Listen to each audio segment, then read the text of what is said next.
গণঅভ্যুত্থান স্মৃতি জাদুঘরের উদ্বোধন আয়োজনে বক্তব্য রাখছেন সাবেক অন্তর্বর্তী সরকারের প্রধান উপদেষ্টা ডক্টর মোহাম্মদ ইউনূস। আমরা সরাসরি যুক্ত হচ্ছি তার বক্তব্যে। এই জাদুঘর তাৎক্ষণিকভাবে অতীতকে ধারণ করেছে, কিন্তু ভবিষ্যৎ রচনা করেছে।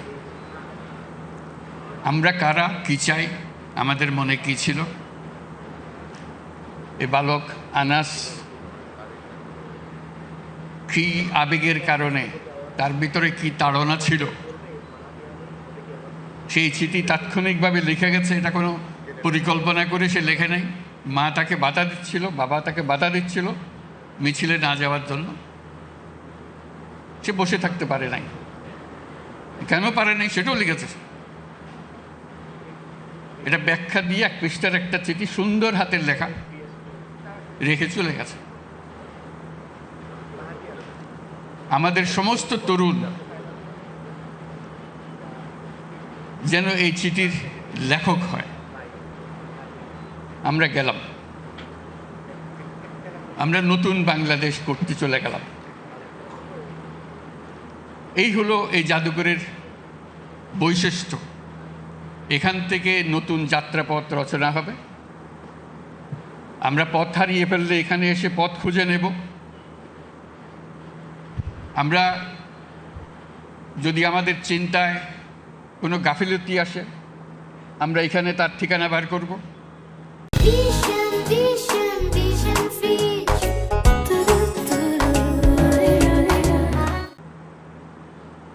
আমরা নতুন সূত্রে আবার যাত্রাপথ শুরু করব। এটা এমন এক জাদুঘর যে বাংলাদেশের যত তরুণ তরুণী, যত নাগরিক আছেন, সবাইকে যেন একবার দেখার সুযোগ হয় এবং প্রতিদিন দলে দলে আসবে, দেখবে, নিজের মনের কথা লিখে রাখবে, লিখে জমা দিয়ে যাবে। এখানে তার মনে কি আবেগ এসছে, তার ভবিষ্যৎ কি চিন্তা করে, সেটা লিপিবদ্ধ করে যাবে এবং এটা সারা চত্বরে গমগম করবে।